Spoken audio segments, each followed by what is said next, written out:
On behalf of the World Consciousness Alliance, the board, the members, and all our friends of the World Consciousness Alliance, we welcome you to the Renaissance of Humanity, Conversations for Change. So much is happening right now. It is, well, you can say that the shift is upon us. So where to from here, humanity? Today, we are going to be introducing you to extraordinary people with extraordinary vision. And they are using their individual amazing skills and talents and gifts to help and make that leap from working with self-interest, from person to purpose, from self-interest to selfless service. We will be talking to the founder of the WCA. We're going to be talking to a film director from Hollywood. He is also an editor. We're going to speak to a doctor, as well as to a most enterprising person who's an entrepreneur and also involved in absolutely huge music festivals.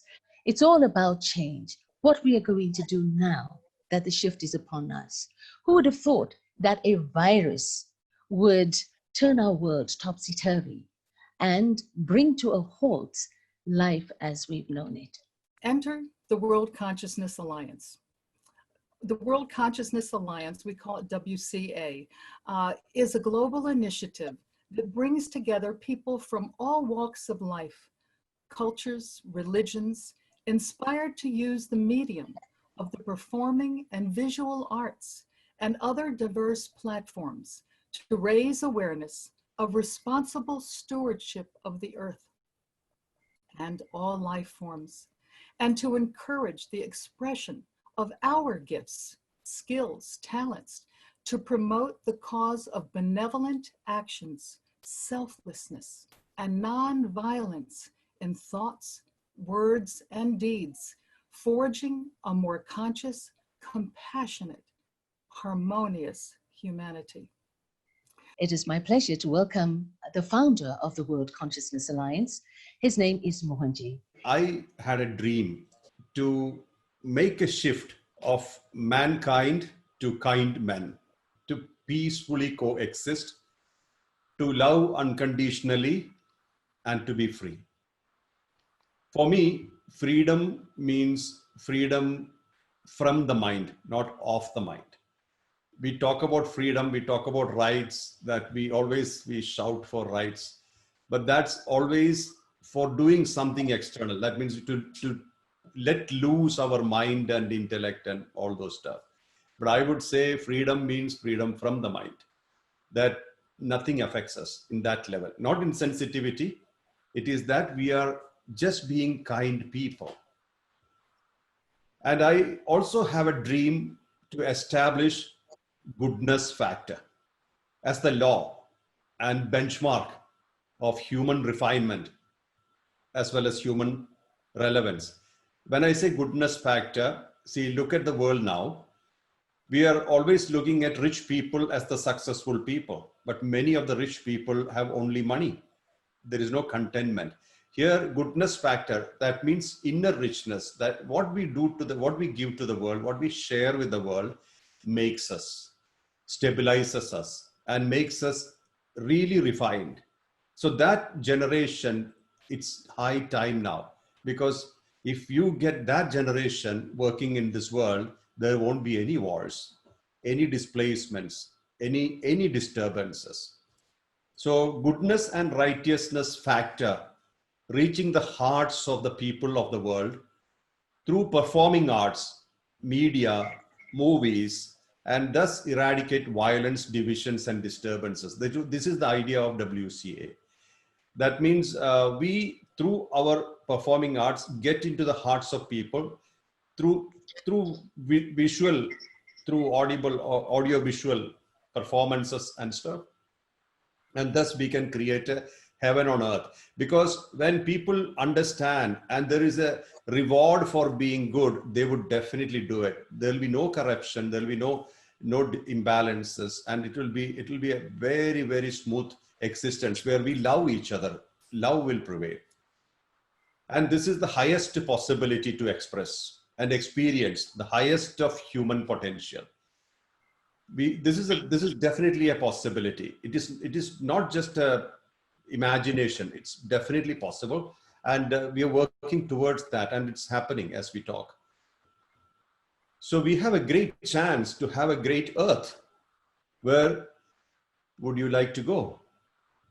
You would love, usually when somebody asks me, where would you like to go? My answer, and I think the answer is the same for all people, we can go to any places in the world, but where would you like to go? The place where you are loved, you are wanted, you are appreciated, you are respected.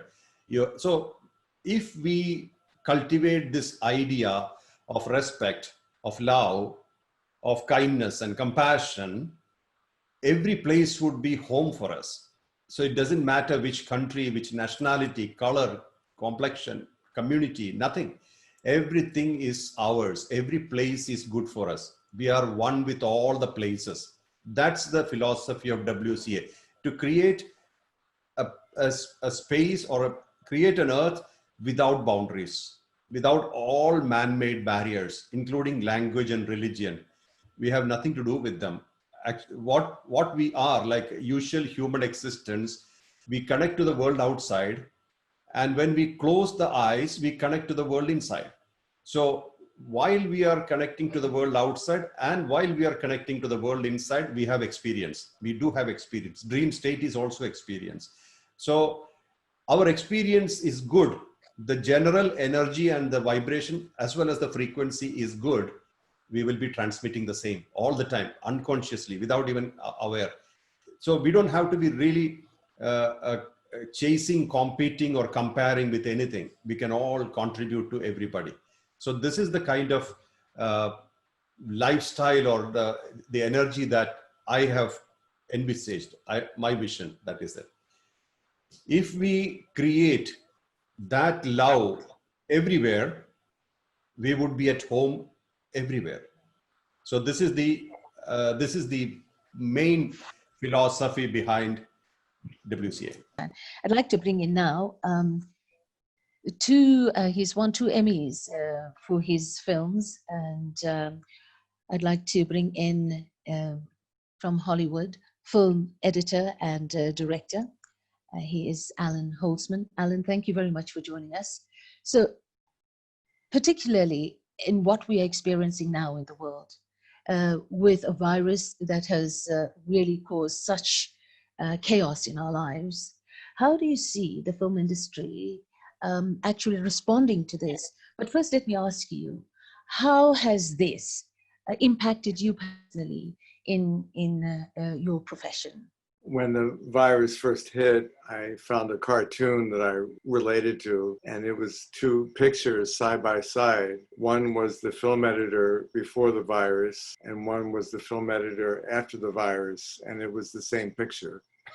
So I had the good fortune of having had many years of not necessarily rebelling against the industry, but wanting to chart my individual path in the industry. And in order to do that, I had to have my own place. And if I could support myself as an editor to working for other people, I could then support my own work as an editor. And I discovered a way to make movies through archives. And so I invade an archive and express it. And I've done that for the last 20 years. And I also work as a film doctor, and that's how I earn my money now mostly. And so there's always a film in trouble, so I can always save it. And I save it I can save films, particularly documentaries, by taking out the narrator and finding the stories finding the storytellers and finding the heart of the movie. And I've kind of thrown traditional structure out the window and structure a film or a documentary by always defining the heart. And you go in search of the heart, and whatever doesn't become the heart becomes an interesting scene. And you can fill it out as you chart the path. As far as what's happening in the industry, no one really knows, and it's very frightening. And people are trying to work out a way that it's quote unquote safe to shoot.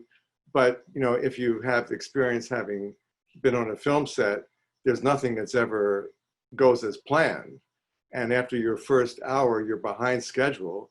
And if you have to meet your day, you have to hurry and rush, and you need that prop over there. So suddenly the person who was supposed to be on stage level 3 and not to work with the actors has to work with the actor. And how do you control that? So it's, you have a problem with TV production and film production. And in thinking of how we're going to move ahead, it's actually moving ahead by itself in ways that aren't Hollywood at all. Going from TikTok to any kind of other self-expression that you want to make. And the media makers are the kids now. And it's kind of, you know, it's heartening in one respect, because comedy really rules. And so bringing comedy to humanity in terms of a crisis is an amazing experience. And so it brings warmth and love to life. I didn't realize that the film industry, you know, there was such a thing as a film doctor. So I'm really stuck on that. That's really amazing. And you were talking about comedies. I think right now we really need a lot of comedy in our lives, don't we? Yes, I wish I were funnier, but but there is one moral that I wanted, or interesting story that I wanted to communicate in terms of, you know, being an agent of change, is a children's book. And I began my interest in children's book with my children. And there was one book that I found that is perfect for third graders that I lived my life by after I found the book, which is Miss Rumphius. And it's a story about a little girl who grows up in San Francisco with her grandfather. And her grandfather paints ships, not the actual ships, but paintings of ships. And her job was to do the sky and the clouds. And he said to her, I want you to do 3 things in life: travel the world, live by the ocean, and make the world more beautiful. And I think if that's everyone's goal, humanity will be better.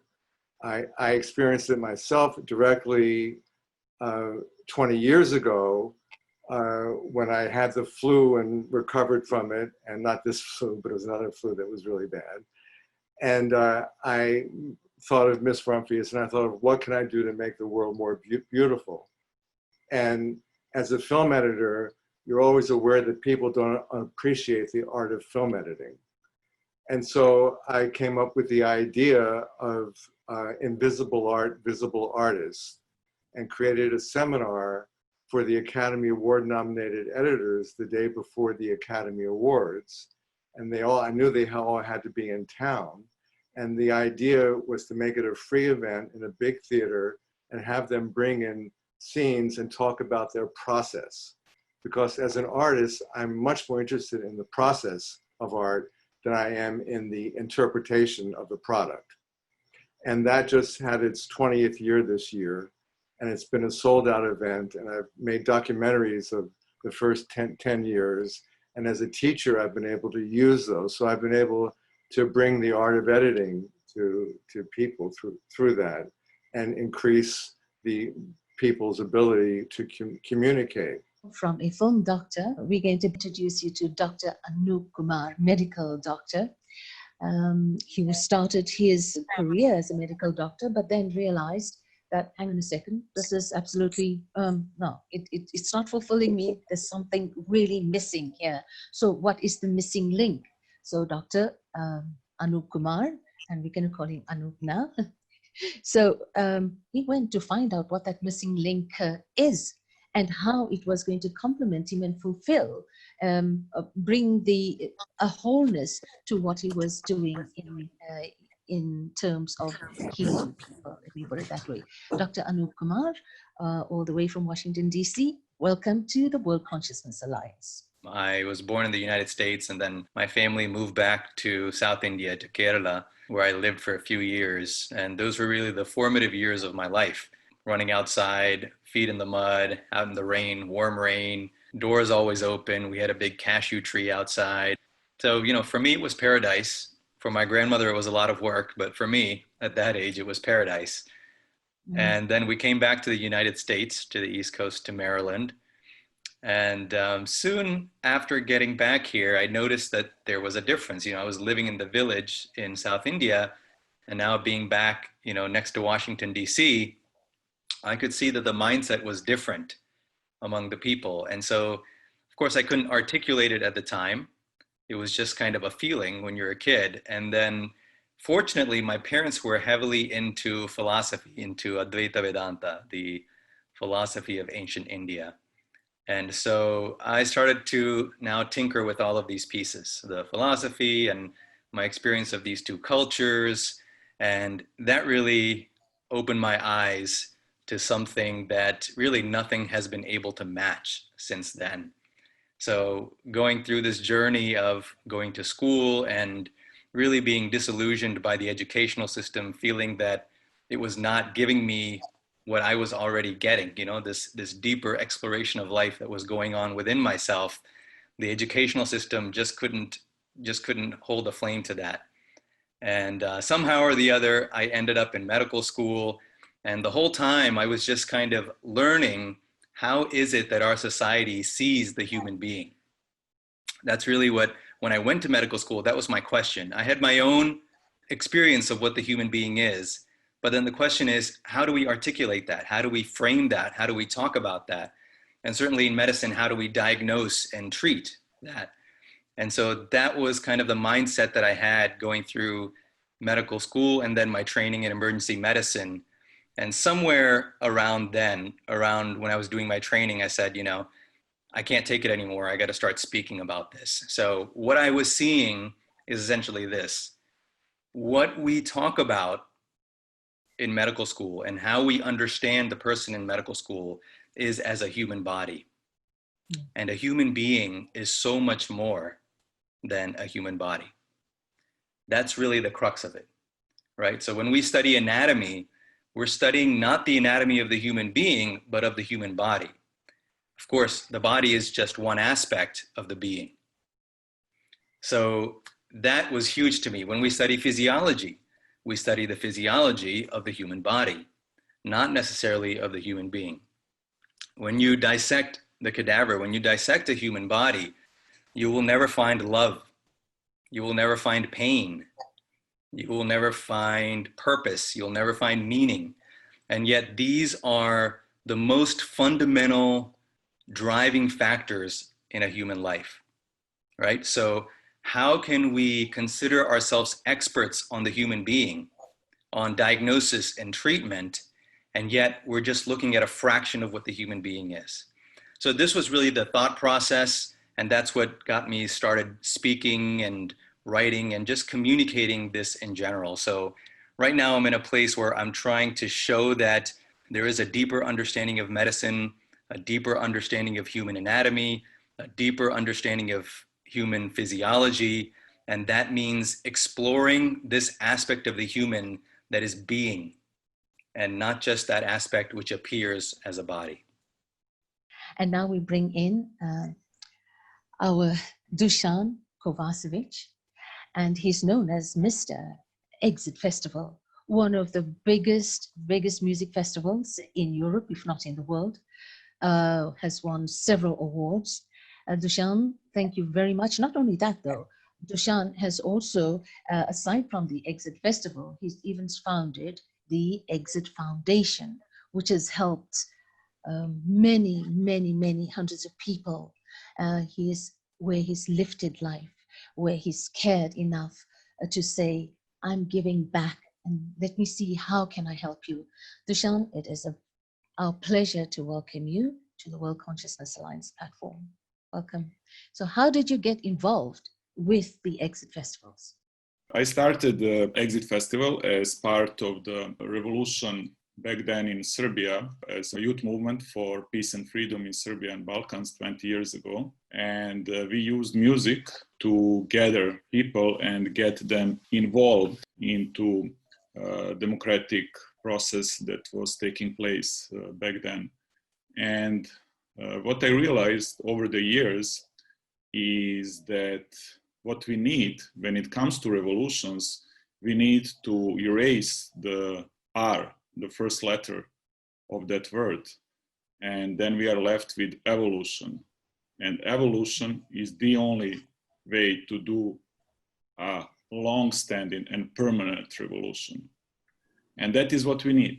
And that is what we are talking about here.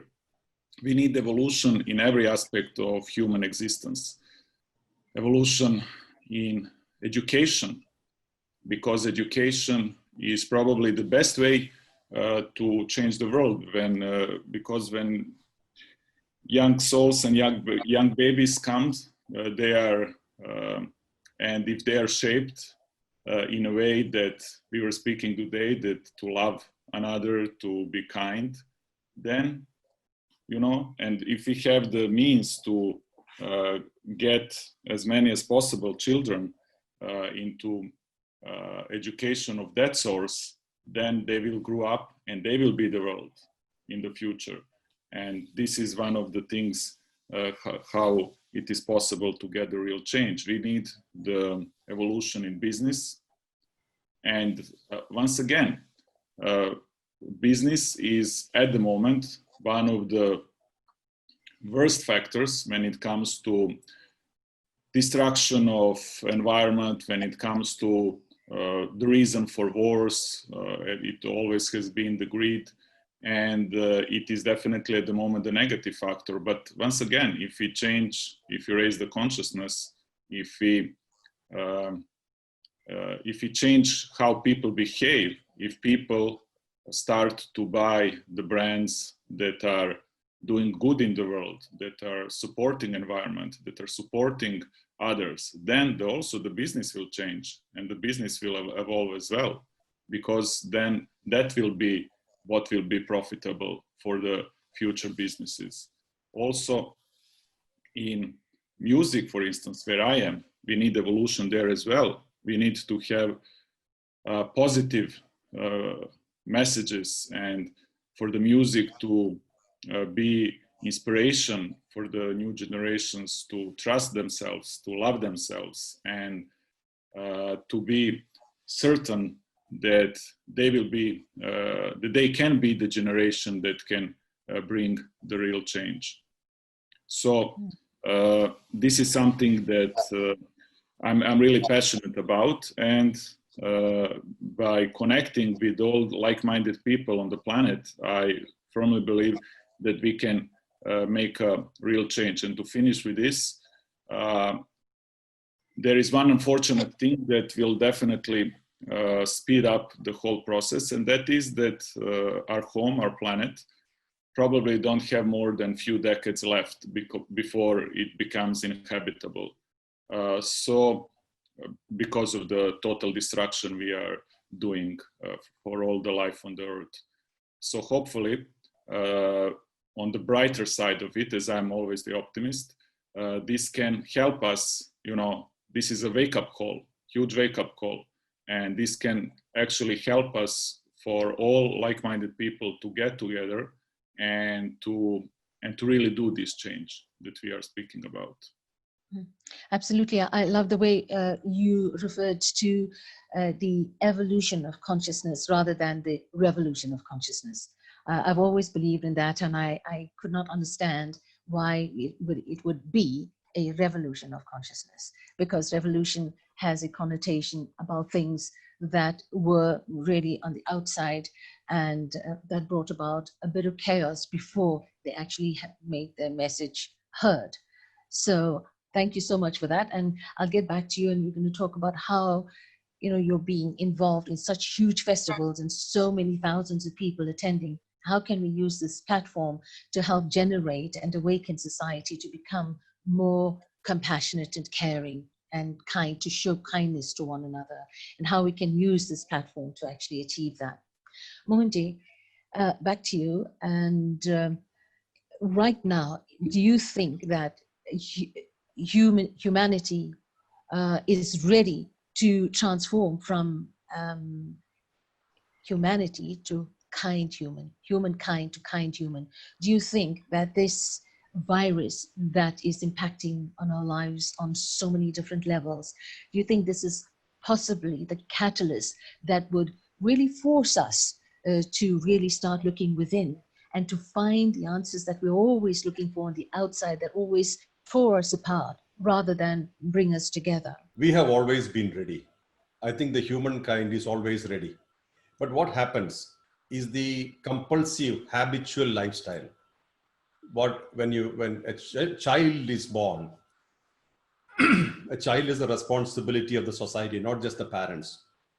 So how we mold the child, or how the child automatically get molded, that's the beginning. In fact, humankind loves to be kind, or mankind loves to be kind. See, look at ourselves. That's why I said in my first introduction answer, where do you like to go? Where you are loved, where people love you. That's where we would like to go. So we love to love, and we love to respond to love. This is our nature. But then all the dividers, the various divisions that we experienced over time, that has kept us apart, me and you. That's the fundamental thing which we have to dissolve as oneness. The music and the performing arts and all the, like Allan was talking about comedy, everybody laughs, everybody feels good when we laugh, these are all very natural and normal things.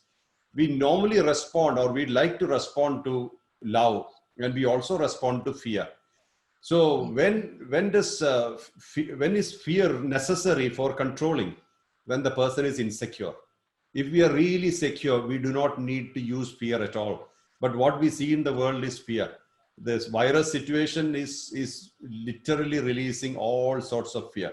The fundamental fear of human being, for all of us, is fear of death. Fear of death, even though death is inevitable, we are afraid of death. That is not only human beings, all beings are afraid of death, because that's connected to an instinct, a fundamental instinct of all beings, survival. So death is against survival instinct. So that's why we are afraid of death. So this is accented now, very high level. Death, the fear of death, disease, death is all connected. So that's what's happening now. But look at the positive side. People used to go for isolation to find themselves. Now the governments are giving us isolation. So we can find ourselves now. It's a good thing. We don't have to go to Himalayas to find ourselves. We can sit at home and find ourselves. Almost all the habitual things are removed. They're taken away.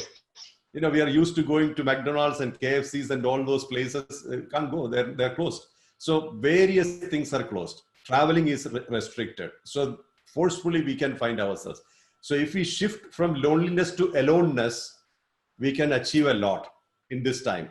So there is a positive side to it. Now, coming to your question, can we make a real change? We are making changes already. It's simultaneously happening. What I see is the deep craving to find the truth.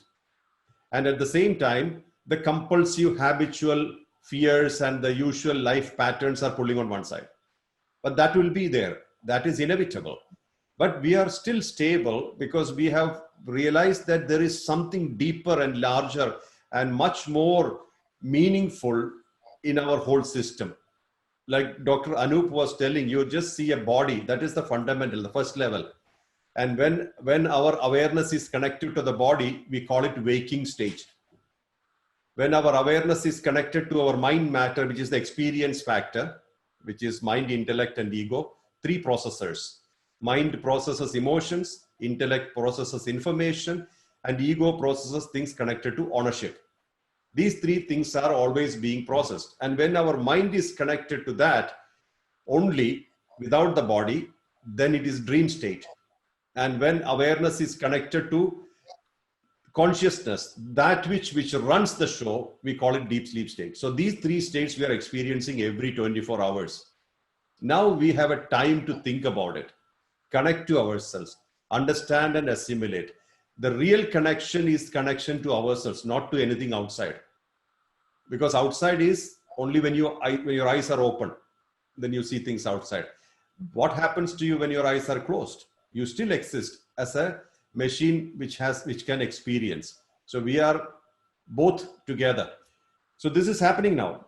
This is really happening. So I don't look at Corona situation as only negative, but the economical disaster has already taken place and corresponding psychological meltdown has happened. It's happening. We have started the help desk in mohanji.org because of this reason. So many people are on the verge of emotional imbalance and even suicide. So we are trying to bring them to. And one more thing which I suddenly remembered about what Allan is doing about stories for children. This is one of the things which we have started now in Early Birds Club for children. I always believe that the connection to children through the stories is a very good idea, because they are very receptive. Instead of feeding them with fears, we give them positive stuff, things which are very rejuvenative. This is a very good idea. So I always believe that the bedtime stories, that stories which you tell the children while they are going to sleep, is very good. We are trying to collect them and doing that, and it's happening now. And Corona has given a reset, has pushed a reset button. So it's time to reset and restart. It's a good time. Sometime we have to do it. So I think we are on the right track. It's an amazing time, for those who are aware and who have the capacity to actually go within and to find themselves, with help from people like yourselves. But then again, there are those who the mere thought of being in a lockdown really puts them in a completely different frame of mind. The fear, the anxiety, the stress, all these factors start having a very, very heavy impact, a toll on them. So we'll take a look at that in a little while. But I would just like to, those of you who are joining us on Facebook and are watching, this is the World Consciousness Alliance. And what we are talking about, it is the renaissance of humanity. And we're having conversations for change. What can we do to make this world a better place to live in? How can we contribute? How can we awaken the innate attributes of compassion and kindness if they are not already awakened within us? What can we do to actually serve life? All our guests here today, they are game changers in their respective fields of interest, and they are living their dreams. And not only that, for self-interest and self-purpose, but they are living from person to purpose, from self-interest to serving, to selfless service. How can we also join? Right now, this is needed. This world is in dire need of compassion and kindness and togetherness. So if you'd like to perhaps send a question to any one of our panels, we are talking to Dr. Anoop Kumar, we are talking to Mr. Allan Holzman, to Mr. Dusan Kovasevic, and Mohanji. So bringing in 4 different continents, and it's a lovely conversation. And we have Andra. Andra, would you perhaps like to come in and maybe contribute from your end about the direction that the World Consciousness Alliance is taking now, and specifically, let's look at the Conversation for Change series. We are a humanity that shares this world together. As Dusan said, this is a planet, and we're in trouble. And so we're reminding people, you have the ability. You have the ability to make change. You just have to look within yourself and say, what can I do? What is it that I bring, according to my personal capacity, that I can do to be able to make this a better world in whatever way we're designed to do as a unique human being, as a contributor to humanity? So we're going back to our Hollywood film director and editor, Allan Holzman. Allan, yes, we know you're 2 Emmy Award winning. You're won 2 Emmy Awards for Survivors of the Holocaust, and what was the Peabody for? For the same movie. survivors Yeah. of the Holocaust? Yeah. All of them, even the Peabody. Yes. Yes. Oh, great. Okay. Right. So let's take a look at how you took a closer look at I Have a Dream speech, because you really, you went deep into it. You actually went into almost, if you can look at it in terms of cells and atoms, you went deep into the electrons of the cells of that I Have a Dream speech, and you dissected it, and you found something there that many people had missed. I first saw Dr. King speak when I was 15. I went to high school with Andra, and I went to we went to a church in Baltimore, and I was with two other friends who were white, and we were sat in the front row. We were seated in the front row of this enormous church, and I swear the building shook. And I wanted to go to the I Have a Dream speech, but my parents wouldn't let me. And so that was the last time I listened to them. But I wanted to be there. And after doing Survivors of the Holocaust, I had to do that documentary on spec, meaning that I had to do it without the first cut without pay, because I insisted on no narrator. And I grew up as a stutterer. And as a stutterer, I always hated the voice of, in a documentary, what's known as the voice of God, you know, this voice that comes from somewhere that's perfect. And I sought the imperfect voice, as you do in life, and those come from the storytellers. And people find their own expressions and don't necessarily speak in straight lines. But I knew that the emotion came from there, and the character comes from there. And I had the fortune, which is unusual, to go from features to documentaries. Most people take the other path if they're to go from one to the other. And in features, you have a sense, your first obligation is to entertain. In documentaries, your first obligation is to inform. And entertainment is not necessarily song and dance. Entertainment is pace and interest and capturing and character. And character becomes story. And so after Survivors of the Holocaust, and I got all my back pay, using Spielberg's name, I got into every archive for free and gathered all the visual film from the news organizations, from the civil rights movement, and everything from that day. And I wanted to visualize the speech because I wanted people to understand the nuances of the speech, because the first half of the speech, before the dream part, is a full history of struggle for freedom in the United States. And I wanted to visualize that. And so I did. And then in more recent years, and I still haven't been able to, the news footage, you know, was at that time $3,000 a minute. Now it's $5,000 a minute. So it does come with a price tag, and I've been unable to raise the money for it. But I had, in my career, got into multi-screen theme park editing, and I really enjoyed the dynamism of seeing storytelling on multiple screens, and not as wallpaper or decoration or atmosphere, but as actual storytelling that you could watch on one screen. And so I was able to raise some money recently to get to do the edit, to turn the I Have a Dream speech into 4 screens to make it an event. And I kind of saw it even on a truck going through neighborhoods with 4 screens that you could play for people, or on a massive wall, or in a museum, of course. But I wanted the speech to be experienced. And part of that experience, as you mentioned before, was teaching kids how to do this. Because you, again, if you have the, as a stutterer, I became fluent with film editing. And that was my expression, my way to be perfect communicator. And if children and kids in school could make book reports with media, with going into archives and make little films, all they need is the skills of editing to do that. So I wanted to teach them that by, but in making the documentary on Dr. King, I wanted children who lived near Martin Luther King Boulevard to make documentaries about their lives.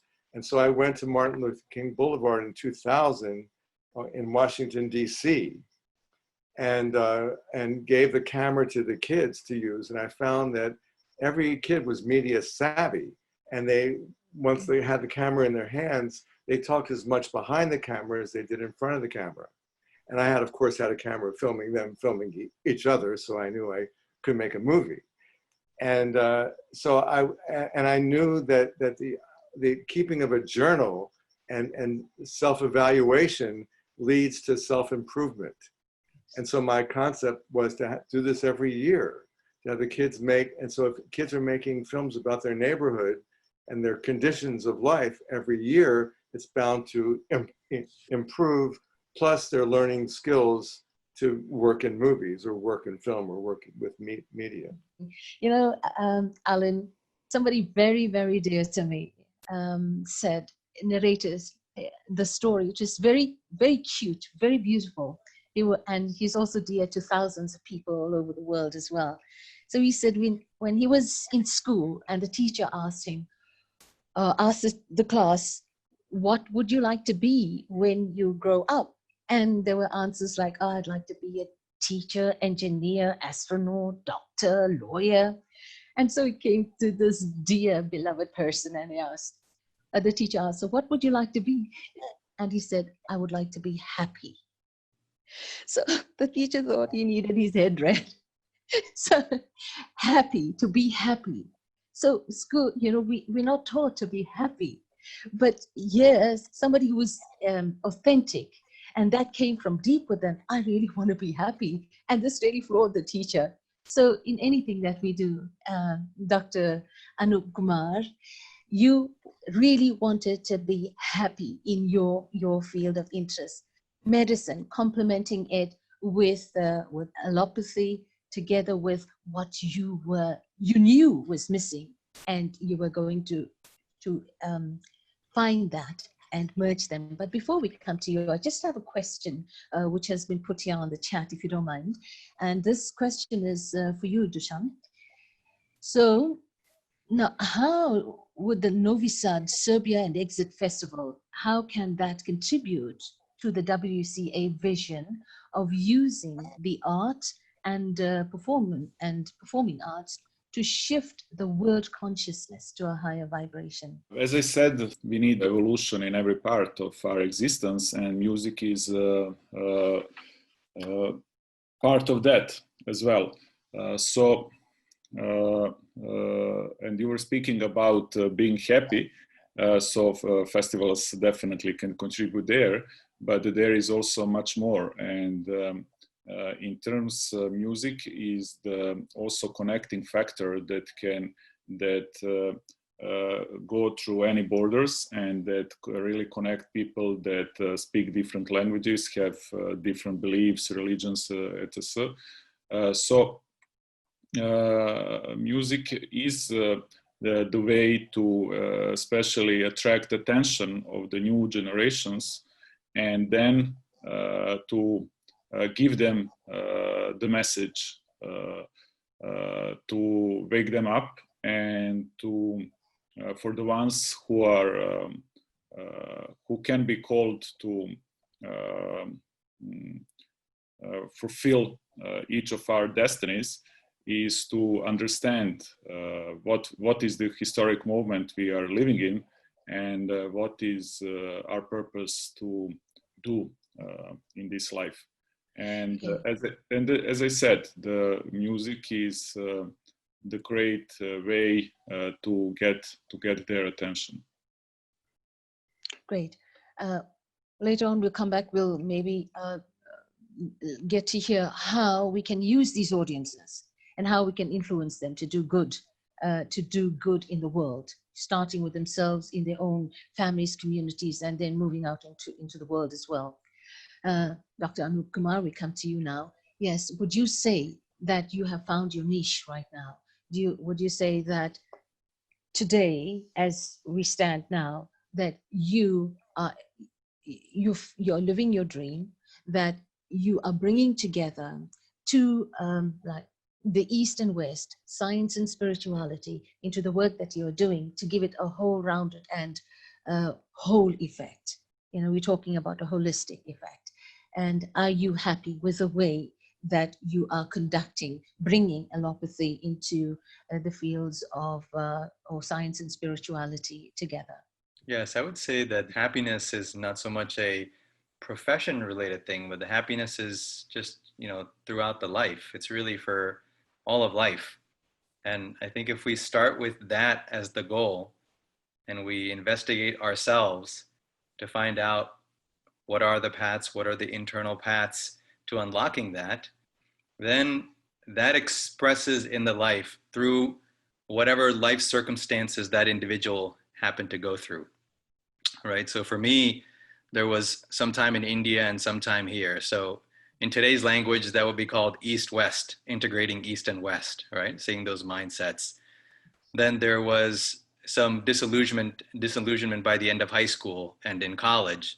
So then that expresses now when I speak about education and the limitations in education, and specifically how it's very externally directed education. There's very little about self-knowledge and how self-knowledge self-modifies into the knowledge of the world.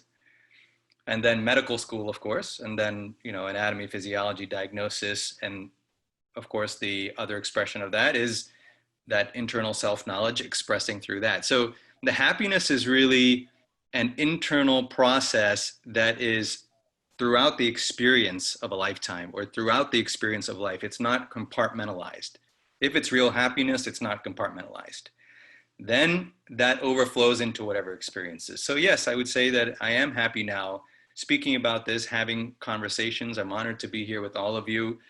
I mean, this is living the dream, so to speak, in the sense that it's the natural expression of the individual, right? If there has to be some kind of effort, if I'm trying to do one thing really hard or trying to do, then to me that suggests there's some kind of blockage. There's something that's not yet free in expressing itself. So being here, I mean, I could go on for hours just being with you guys. You guys are so inspiring, right? All of you are so inspiring, and we're all thinking along the same line. So when there's that kind of creativity, it becomes easy to kind of live the dream, so to speak. So you're talking about you dissect the body, but you can't, you can see tissues, you can see muscle, you can see, the physical material things, but do you see the mind? Take us through that and how your thought processes went into that. And he says, no, the answers are not here. There's something more. And what gave you that impetus to follow that? Well, that was actually apparent to me way before medical school. Probably by elementary or middle school, I realized that most adults didn't really know what they were talking about. A lot of talking, but not much actual direct experience behind it, and including many teachers who are teaching from the books. And I'm not putting down my teachers, but it becomes obvious when somebody really knows from experience what they're saying versus teaching from the book. So by the time I went to medical school, it was more to learn how do other people see the human being, or how do physicians, how do scientists see the human being in detail, right? So that was the approach with which I went to medical school. And certainly, yes, I do remember in cadaver lab, specifically, I remember when we were dissecting the hand. The hand is incredibly intricate. The human body is beautiful to begin with. When you see the internal aspect of the hand and all the tendons and the ligaments, and if you pull here, this finger kind of does this, and it's almost machine-like. It's like a machine, like the pulleys and the levers and all those things are there, and yet it's so obvious there's something missing because the body's not alive, right? So what is the difference in a human being 5 seconds before the person dies and 5 seconds after? There's a huge difference. But if you look anatomically, there's no difference, right? Yet there's a tremendous difference in our experience. So it was these kinds of experience in medical school gave me the vocabulary and the experiences that a physician has to map towards what I already suspected, and I would say what I already knew. So those experiences in medical school were really a way of developing a framework and a way to speak about these things. And certainly, yes, no matter how much you dissect the body, there's no way we're going to find the mind, because fundamentally what we experience as a body are intermittent sensations, intermittent perceptions in a broader field of consciousness. And it's only when that field of consciousness narrows down and feels as though localized in a body, then it seems like it is the body and the brain that is generating consciousness. But in fact, we have it inside out for the majority of society. It is this broader field of consciousness in which these perceptions and sensations are happening, and a particular aggregate of these perceptions is what we're calling a body. There's a question here for you. What is the pattern you predominantly see in the people who come to you, and how do you explain the mind-body consciousness aspect? And also, if you could please explain how laughing and humor may uplift the health of the individual and thus society. It depends in which context I'm seeing a person. My specialty is emergency medicine. So if I'm seeing a person in crisis in the ER, I'm not talking about the mind-body connection. That's not the place to talk about mind-body. That's a place to express yourself in a particular way that allows that person to settle, right? So speaking about it is one thing, and that's when the mind can be receptive, or the human system can be receptive to that. However, there are times in which, in a time of crisis, it's not the time for a long conversation. It's a time for being there for the person, right? So in the ER, that's the majority of what I do, not just for patients, but for colleagues, for nurses, right? The ER can be traumatic, not just for patients, but for everybody in the ER, because things are happening unexpectedly. So that's one thing. Now, in other contexts, if I'm talking to somebody elsewhere, then if the mind is already settled, now there's an opportunity to introduce some new ideas, some new vibrations, a new perception, to take the mind down a certain tunnel and open it up, right? So it depends on the context. And then in terms of laughing, what laughing does is that it can engage what we call the parasympathetic nervous system. So, everybody's heard of the fight or flight, which is the sympathetic, right? I want to get away from the lion. I want to escape my enemy. I need to run. So, pupils dilate, heart pumps faster, all of these things happen. And the other system is the parasympathetic nervous system. And this is what all the yogis of the past and all the wisdom traditions are speaking of without using the words parasympathetic, right? So what that does is engage the human system in such a way that everything starts to relax. Everything starts to come down to a baseline state. And laughing is one of those mechanisms. Laughing itself is a type of yoga, because that ha ha ha sound itself creates its own vibration in the body. And so it operates on multiple levels to change our biology and our physiology. Oh, I'd like to bring in Allan again. Allan, so, okay, COVID has hit us, COVID-19. I mean, there's so much fear, there's so much anxiety, angst, so many things are happening on so many different levels. There are the positives and there are the negatives. But in the film industry scenario, do you think that we can expect perhaps a change from the movies that are coming out of Hollywood right now, maybe to think about more in terms of compassion and kindness, bringing people together rather than this obvious fixation on wars and territorial wars and division, etc. Do you think that the time is right now for Hollywood to bring about a change in dynamics and what they are releasing? Because they are one of the biggest influences in the world. Who doesn't like going to the theater, to the movies? Hollywood has been changing all along, and not in the direction that it wants to change. People aren't going to the theaters as much, so they're stuck in an isolation mechanism of the blockbuster as the only way to move forward. And the blockbuster wasn't really the way that films were received in the 70s, when the greatest aspect of filmmaking has taken place. the films didn't have to open nationally. It didn't have to open globally. It could open in New York and get reviewed and then expand and let word of mouth take it. And so what's happening now, the star system has fallen apart, but it's gone to the media star system of who gets the most hits. So people are trying to figure out, people don't go to the movies now for just the stars. And for a while they were going for the spectacular, but TV has been taken over for the movies in the long form. And kids and young people are much more interested in character-driven stories where they can follow a life over many hours. So I think the format of film is on its way out, but it's being replaced by a new form of storytelling, and it may be in segments. It may have 15-minute segments or half-hour segments or binge segments, but it's all coming down to the phone, whether we like it or not. And there's a new way. I mean, you can take your phone and attach it to a projector and project a bigger screen in your room.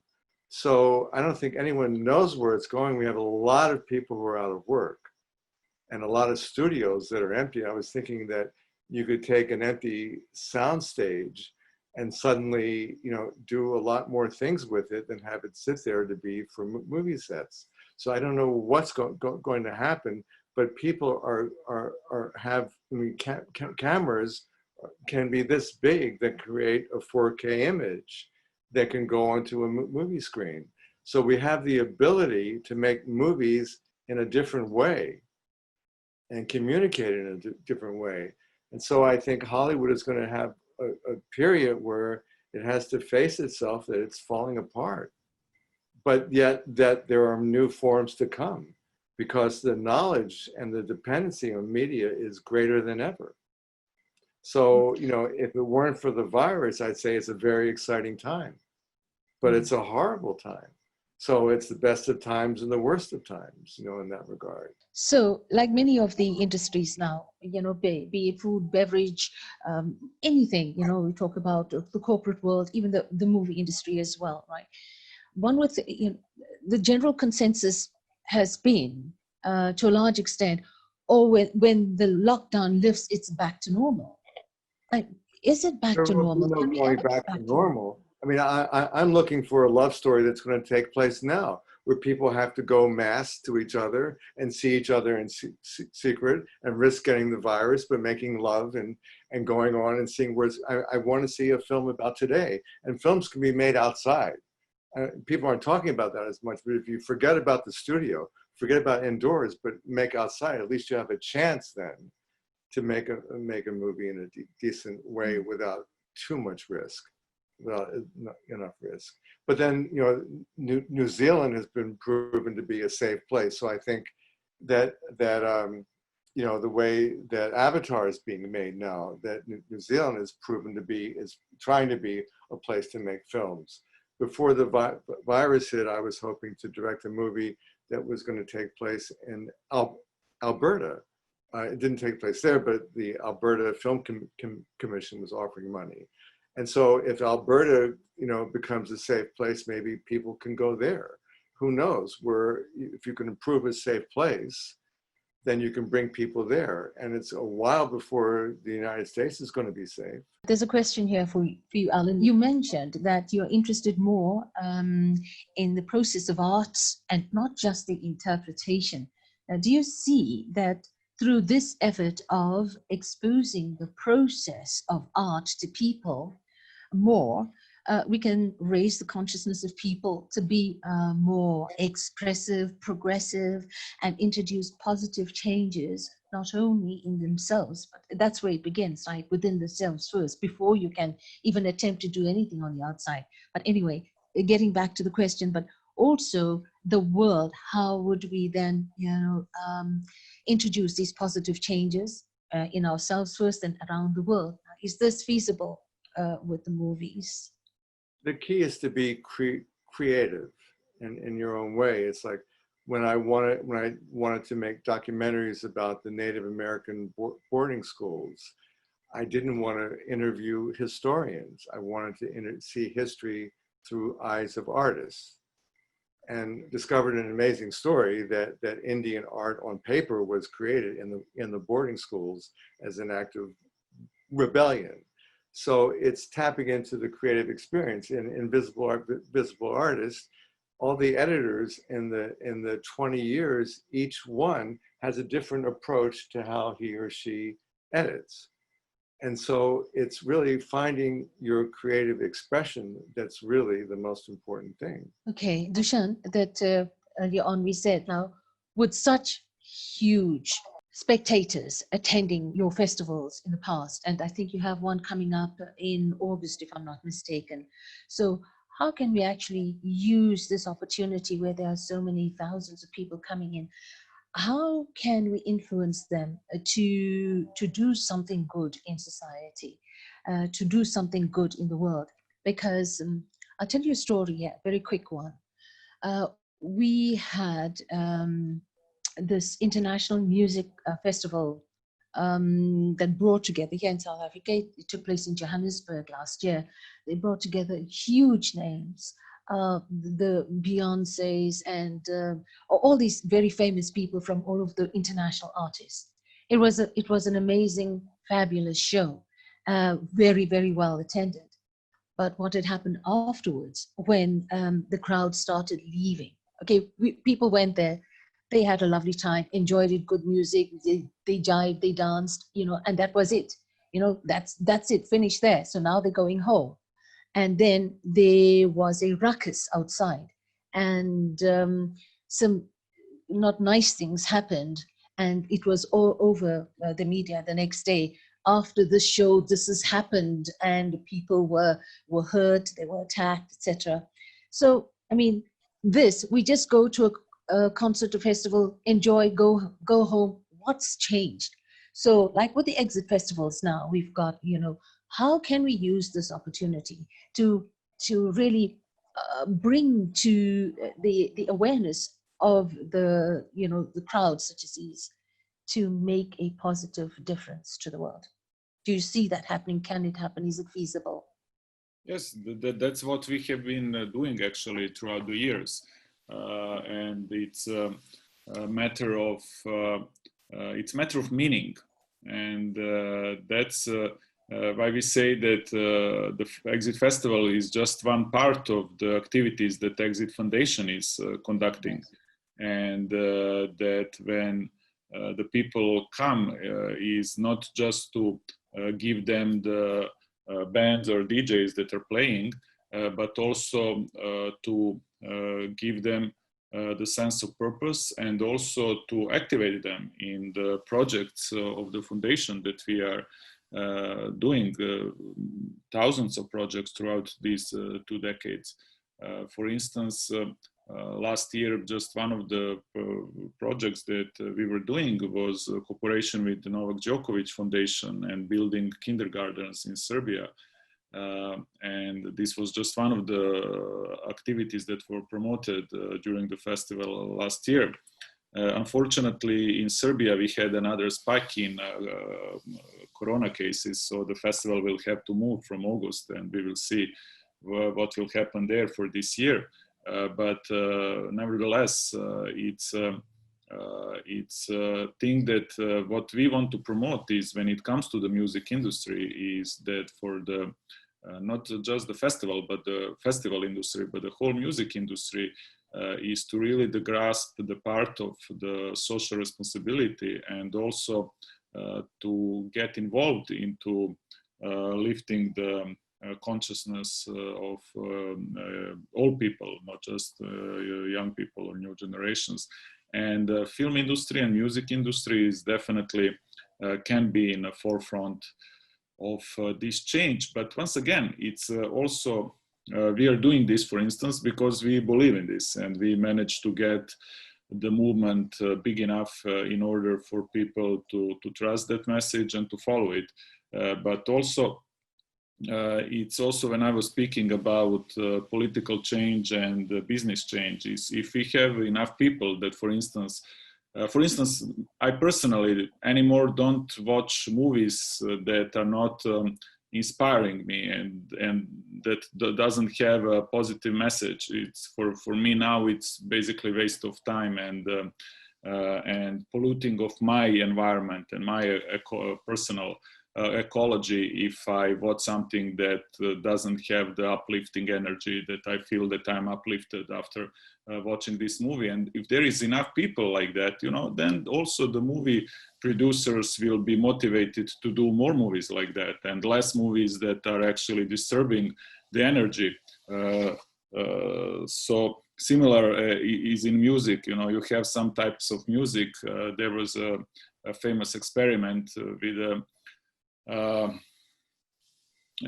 ice formating from the water, and they were playing different type of music to the water, and basically the types of crystals that were generating when different music was playing. And when there was, for instance, classical music playing, the crystals were the most beautiful that were forming, and when there was some much the more disturbing music playing, the crystals that were forming were in chaos.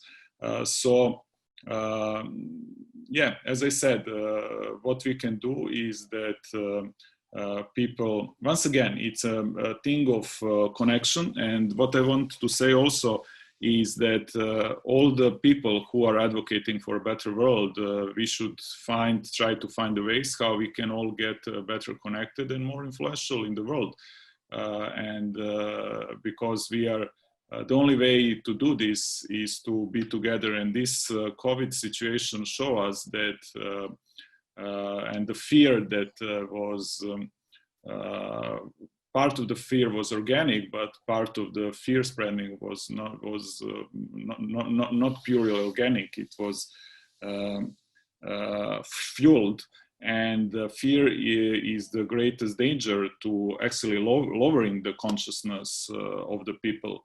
And that is when the people who wants to raise consciousness have to be even much more active into spreading the energy of hope and spreading the positive vibrations that are actually lifting the vibration of the whole humanity. And so this is the wake-up call for us who think that are woke up as well, in order to get more into the societies, more into connections with the other like-minded people, and to do more in the world. You always seem to be in the flow. Your foundation work has won many awards for the generosity of your heart and wanting to lift society and to raise life. So what is this that you being in the flow? Things come to you naturally. You don't have to strive very hard to get things going, to get things moving. So you seem to have that very special Midas touch. Whatever you touch, whatever you dream, you know, your focus is there, and it sort of materializes. It comes to be. What is that secret? That's so kind words. Actually, I want to be there, or in that place that you are mentioning is definitely when you can be in that type of flow all the time. Then that's one of the purposes in life. And I'm trying to be as much as possible. And of course, I don't succeed many times in that, to be connected with my own soul, my own spirit. And that's, of course, the spirit of all of us as well. And basically to make decisions and actions in my life in regards to that sense that I get from that connection with myself, which is connections with the internal as well. Trying for the mind to be as much as possible a tool and not the master. And that is one of the hardest thing and hardest battle we all are waging, but sometimes we win. I like that. use the mind as a tool and not the mind. Don't allow the mind to be the master, but you are the master of the mind. That's amazing. Thank you so much for that. So, Dr. Anoop Kumar, okay, we're going to actually start wrapping up right now, but I want to come to you now. This is the question we have for you. How can we raise the awareness of the world from greed and insensitivity from those factors? I think I asked you that question, right? So, but I'd like to then talk about your books that you have written. I like the way, was it Michelangelo, the way that came about? And there is another, maybe you could tell us more about your two books. The first book I wrote is called Michelangelo's Medicine. And that was basically me releasing decades of reflections. That's the best way to put it. There's some point where it was brimming and I couldn't contain it anymore. And that's what that book was, essentially. I think I wrote it after I did my training, after my residency training, but it basically just narrates the story of my life, like how I was experiencing things and what happened when I went to medical school, how I began to see things, and then some of my experiences with my patients. And the title actually came about because I was in Florence in Italy and we saw the statue of David. I was with my family there.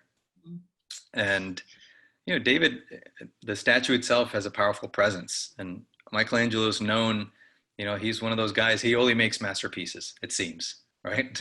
You had a Nothing other big than moment there, didn't masterpieces. you? Right? Talk about the Midas touch. So when I saw this statue, I began to think about medicine and how I was seeing medicine could be. And then so I thought, well, what if Michelangelo's mind, envisaged medicine? So that's how the title came about, of Michelangelo's Medicine. And then I tried to articulate some of the problems in the system, like what are the internal inconsistencies that we're not shining a light on in medicine, some of the science, some of the philosophy, some of my experience. And that in total is kind of Michelangelo's Medicine. And that's maybe literally probably 30 years of reflections. And once that went out of the way, then it seemed like there was some subtler thoughts that still needed to be expressed. And that's when the second book came about, called Is This a Dream? And that I wrote it a few years ago, but it just got published a few months ago, actually. The whole publishing process is a beast unto itself. So that basically looks at, part one is called You're Not Who You Think You Are. Part two is called The World Is Not What You Think It Is. And part three is called The Many Masks of Non-Duality. And it's basically a book of reflections. It's about 115 pages, but it's packed with little reflections that a person can do to kind of open up the mind. So that's that second book, Is This a Dream?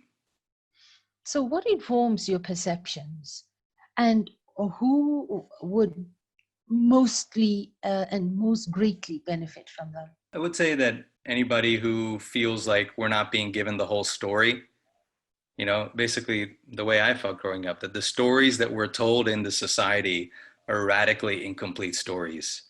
And they include stories about who we are, what this world is, what the nature of things is, what is going on.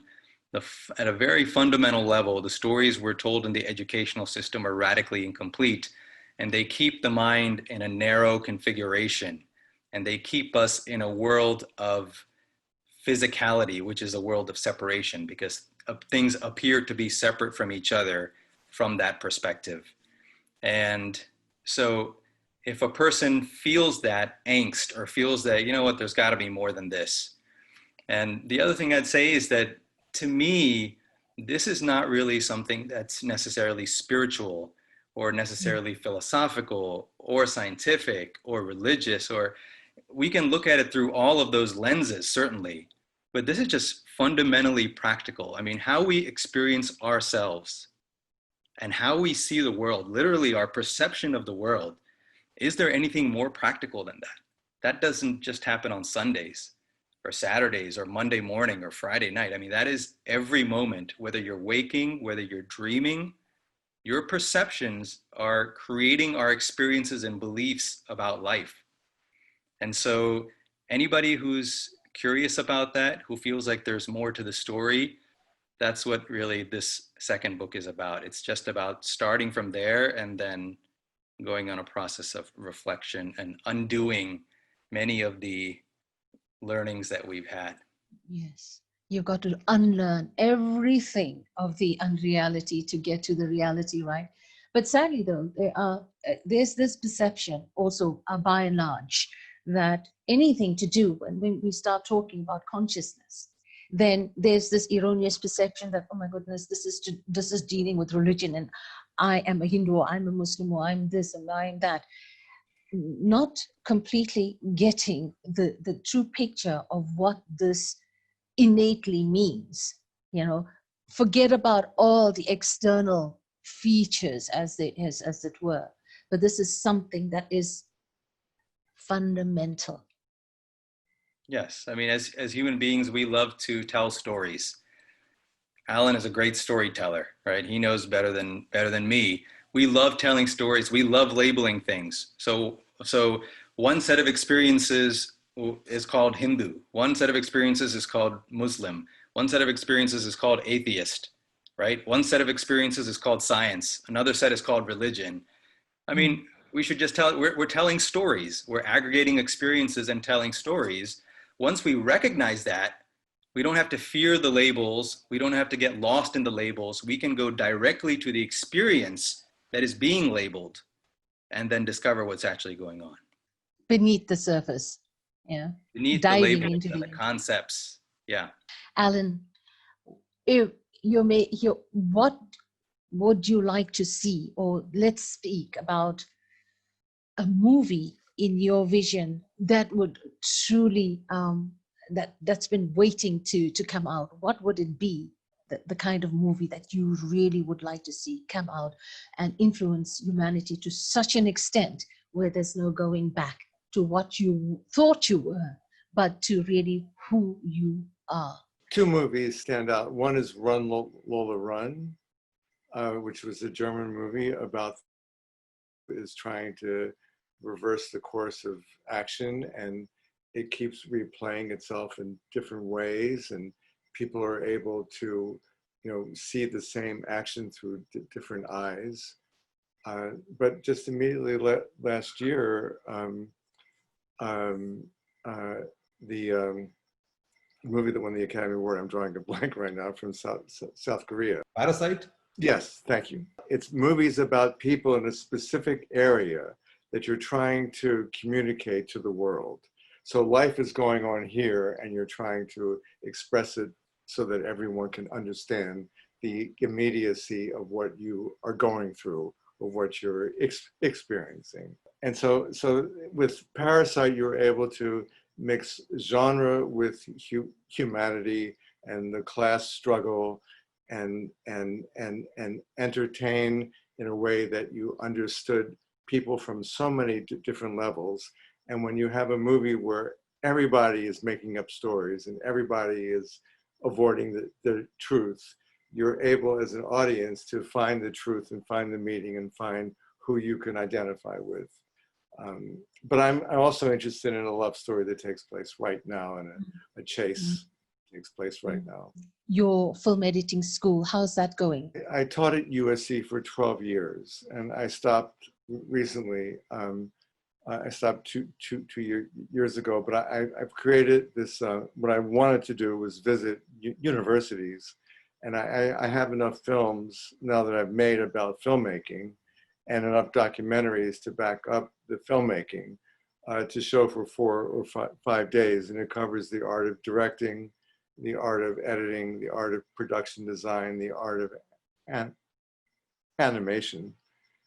So I am my own film school, and I would love to show this work. For the art of directing, I took the AFI archive from the 70s and early 80s, and some of the people were recorded. So I took whatever they had was left in a closet, and I rescued it. And I have Spielberg, who's very young, Hitchcock before at the end of his career, Truffaut at the height of his career, Frank Capra at the end of his career, David Lean at the peak of his career and John Huston towards the end of his career. And I visualize them with their movies and just their speaking. So I would love for people to see that. And the production design I've made with Rick Carter, who has worked with Spielberg and Bob Zemeckis and Jim Cameron. And his process of working is beginning with a blank slate and imagining all this imagery and trying to set the world, build the world in front of the director. So, and none of this is with a narrator, and all of this is with the storytellers and the filmmakers. And I would love to inspire people to, go out and make movies by recording interviews and then visualizing them. And the key that I didn't mention before is that the narrator is really replaced by the music. And music lets you know how to feel and lets you know how to see. And so music is really the narrative guide. It's not complete without the music, is it? I really can't begin without the music. I go in search of the music to express the feeling. And then you can get rid of the music and substitute with other music. But music has its own structure and its own emotion. And everything is about trying to communicate an emotion and the character. What is so amazing about our panel today is that we are not coming together here as a mere means of talking heads. Each and every one of you, have been serving in demonstrable ways, in measurable terms, that you can see that what you're doing has indeed a positive impact on in your areas of influence. It's something that is very much needed right now, and we're just not simply talking the talk, but what you're doing is taking it out there and making it happen. So, and we can measure that. So, Mohanji, here's your question. So somebody thought about you, I see, and this says, how should we help the next generation, especially the children, as parents, to explore and live their dreams? How do we catalyze this change and not become overwhelmed with all things going on around us, in terms of the fear, the competition, the panic, etc., the reactions to those inevitably creep into parenting, wanting the best for the children, but sometimes, not allowing the children to live, to be their individual selves, because sometimes many of us want our children to live our dreams because we failed in actualizing our own dreams. So we want that perpetuated through the children. I'll make the answer very simple. Probably the same question can go to all the panelists because this is a universal question. I would say lead by example. Live it. If you really mean to show it to children, you got to live it. Otherwise, whatever you preach will not work. But if you live it, it'll work. This is what I feel. And also a good teacher, parents are good teachers. They only should tell where to look, but not what to see. Because children have individuality. We should respect that. And just tell them where to look. Don't tell them what to see. Dr. Anoop? I agree 100% with Mohanji. I'll just give you one example that we have started doing recently in our family, is that whenever there's something that hurts us, that we feel hurt emotionally, we'll say, I feel hurt. And there'll just be a space there. And it's kind of just letting the other people know, the three of us here, my wife, myself, and my son. And it's just a way of letting everybody in the space know there's pain, there's some pain being felt. And there's a tremendous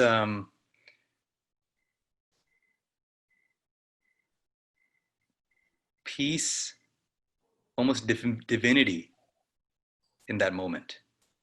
Because being human, right, in the face of all this is happening,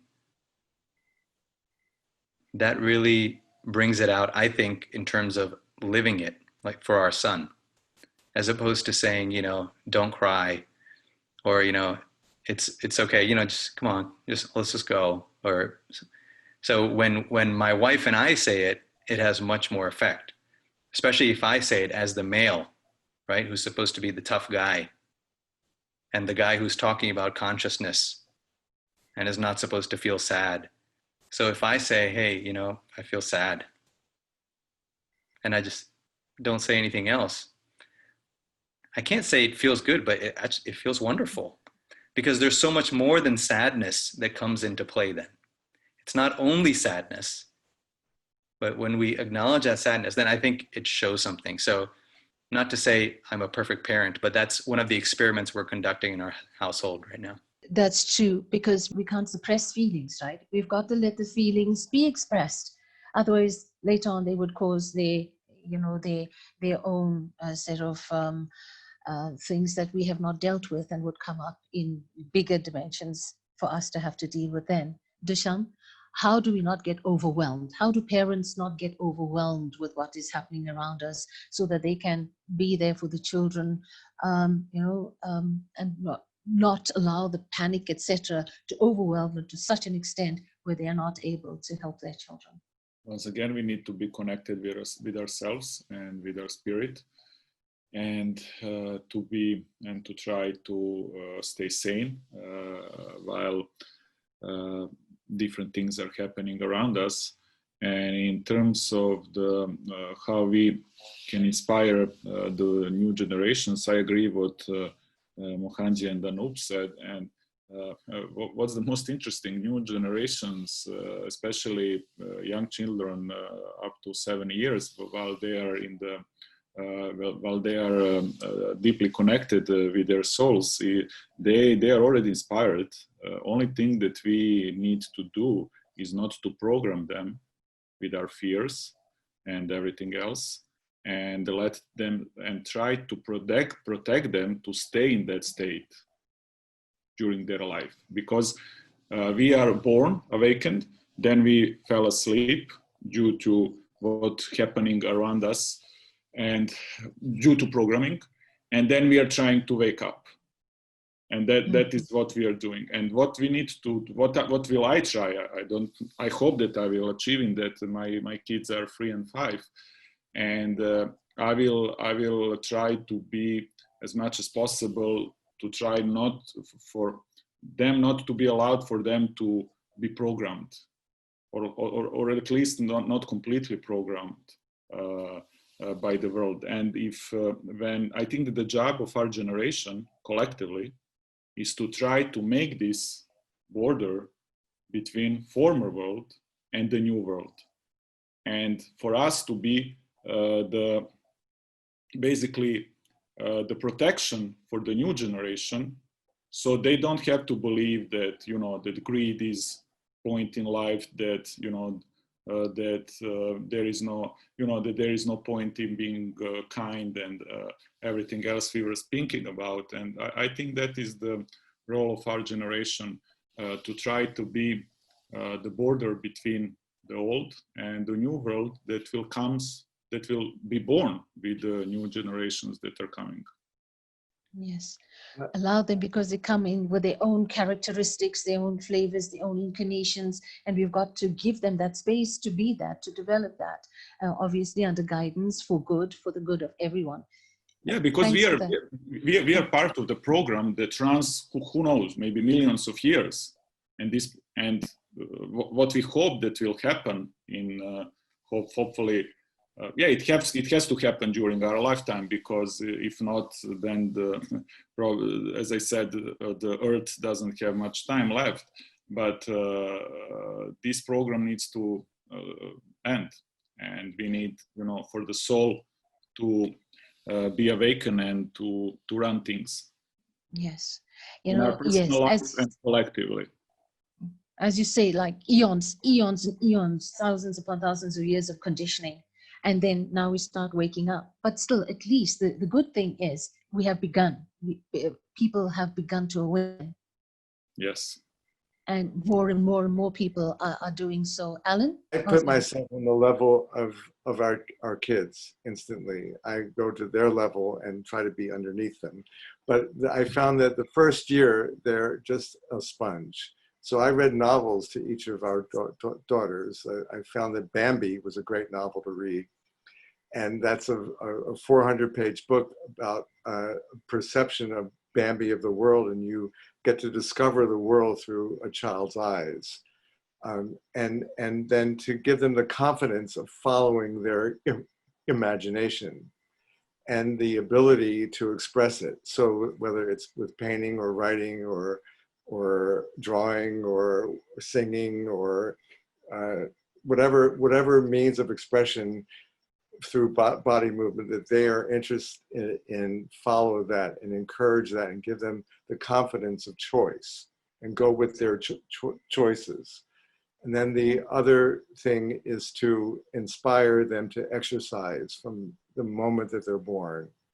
And so that they never have to have that leap, oh, I've got to exercise, I've got to start that.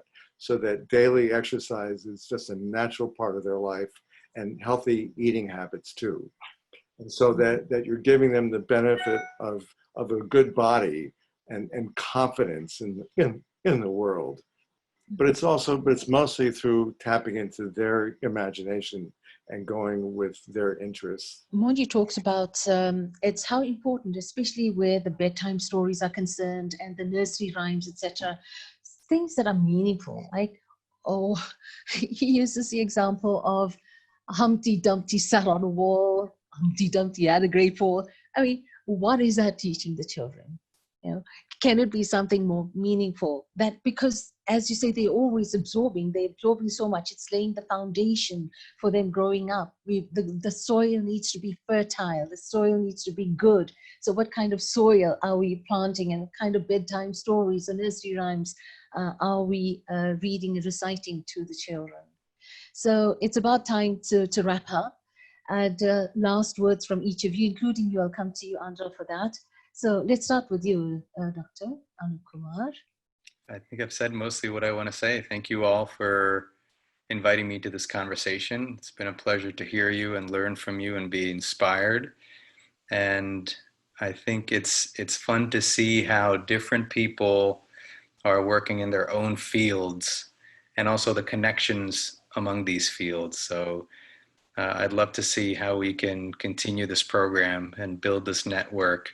And as Dusan said, work together through our own fields and connect them and spread the message. Likewise, thank you for amazing morning here in most of Europe. And today is an important Saint Day actually in Serbia. So this is a beautiful start for this day. And hopefully there will be more talks like this. And this is one of the ways for different people from all around the world that are like-minded to know about each other, to get connected, and then through synergy to have all of our work and influence even bigger for the positive change in the world. I just want to put a special opportunity out that I think that there should be more stutterers who are role models. That I think that Joe Biden, has been hiding his stuttering through his life, and so much of what he says is to avoid stuttering in public. And so I think that if our teachers could stutter, if our policemen could stutter, people who stuttered, I found that when I overcame my stuttering, it was later in life. I mean, I still stuttered, but it was accepting the fact that you stutter was the #1 key. And the fact that you're stuttering is not because of what happened, what caused it. What caused it has nothing to do with your stuttering. The reason why you keep stuttering is the fear of stuttering. So I would just hope that there are stutterers out there, and if I could be a role model for a stutterer, here I am. And I hope that doctors are stutterers, and people who have to speak in life can be stutterers. You mentioned something very important there. It is about acceptance. You accepted it, did not resist it, did not try to push it under the carpet, ignore it.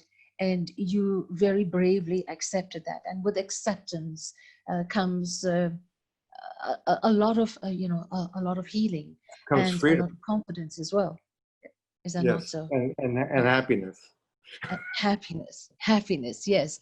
So, and that your stuttering did not stop you from doing the things that you're doing right now. In fact, you use that opportunity to find new avenues and new ways of expression. So, there are always ways and means. You don't have to say, oh, because I am this, or because I am that, I cannot do it. You took that, so, perceived impediment, and you really used it to your advantage, and that is tremendous. It's amazing. So, thank you for sharing that with us. Andra? The last question that Mohanji was really asking was probably one of the most important questions, because children are the torchbearers of the future. They're going to create our future. And so I think what we're all talking about is giving them a sense of self-esteem, noticing within them the good within them, because when we do that, the good expands. I think we have also a responsibility to give them the most expensive thing that we have, which is our time. We have to listen to them. We have to encourage them. And we have to honor them, and honor that even if they're very small, they have some thoughts, they have ideas. They haven't been covered with a lot of the negativity that a lot of us have grown up with. So I think that noticing the good within them is so, so important. Giving them the inspiration to use their gifts and their talents, giving them the opportunity. I heard Allan talk about if they tend to love art or music, but I think probably the most important thing is giving them the idea that they have within them to empower them, that they can make a difference in the world, that they can be part of the world and be contributors to the world. Yes. I know that the World Consciousness Alliance, as a matter of fact, is noticing the good within a lot of people in the world that are doing amazing things. Yes. We are giving what is called the World Consciousness Benevolence Awards to people so that we can become what I call a lens, and I know Allan will appreciate this, to be a magnifying lens, to show and enhance the good that people are doing by noticing it and giving them an award, because I think that's very, very important. And of course, people want to get an award, so they will probably do better things so that they can be awarded. And so the award we can give the children is to let them know that they're quality human beings with their weaknesses and their strengths, and to also tell them it's okay, like Allan said, with stuttering, it's okay to fail. It's okay to have something that doesn't seem like it's perfect. Life is not perfect. And sometimes it's through our imperfections and our wounds that we can see, and we have compassion that is developing within us to be able to care about others. And I think that's really what our conversation today is.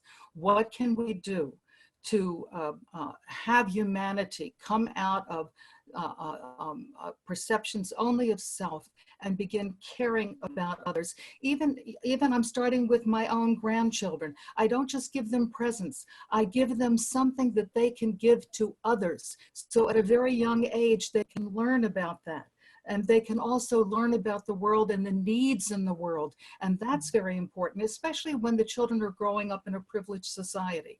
So we have to bring that consciousness to them and let them know we can do something, they can do something about it. Great. So Mohanji, is there something that you would like to say as we wrap up now? Thank you. Thanks to all of you for coming together. All I want to say is that let's stay together. Together, we can transform the world from mankind to kind men. And that's the thing. All we need is love. And that's the bonding. We are all like most of you said, it's okay to be imperfect. I look at myself as a bundle of imperfection. And I don't really make a lot of struggle to make me perfect and to prove to the world that I'm perfect, which I'm not. So it's easy that way. And then what we can do to this world within our capacities is fine enough. But if we join all our capacities, it will become a movement. WCA is a movement, and we are seeing it now. So we have a lot of work to do, and we are doing it. Let's stay together. More people will join in, and it will really, really show in the world. And especially thanks to Amy for putting this together so beautifully. You know, you are an expert. I know you are with South African television, so you know this job very well. So, but it was good. It was really like a home meeting. It was not like we don't know each other. It's almost like we all know each other. It's very big familiarity, you know, and informal. I love informality. It's very nice. So let's stay together. Thank you. Thanks to all of you, and I really appreciate your presence. Reimagine.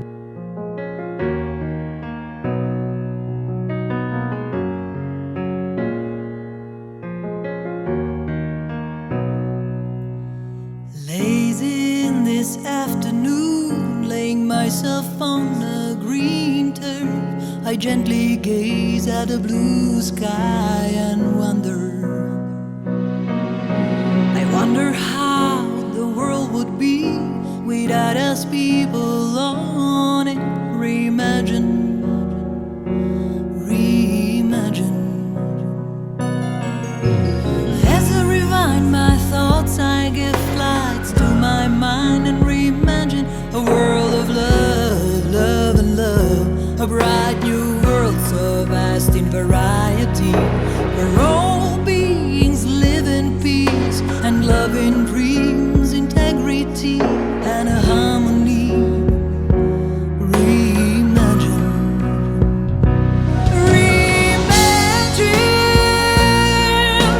No man on earth, only blue skies and birds, only happiness and peace, life and harmony. Reimagine. Sea love, blissful swims in blissful seas, no fear of humans. Reimagine, reimagine.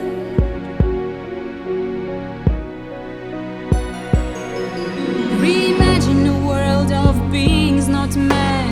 Beings in nature are wild and free, living in perfect harmony. Heaven on earth, heaven on earth. Reimagine, reimagine.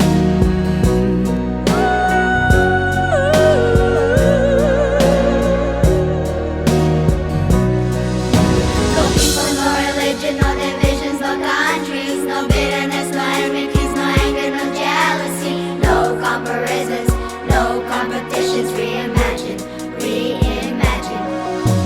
My darling, just compassion, gratitude, humility, respect, selflessness, ahimsa, ahimsa, ahimsa.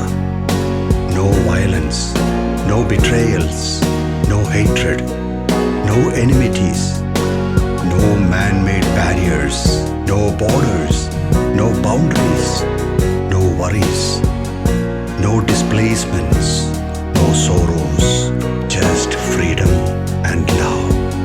Just love, my love. Reimagine a world of beauty and harmony, a world of love where kindness lives and compassion thrives, my friend. Reimagine. Sea life, blissful swims in blissful seas, no fear of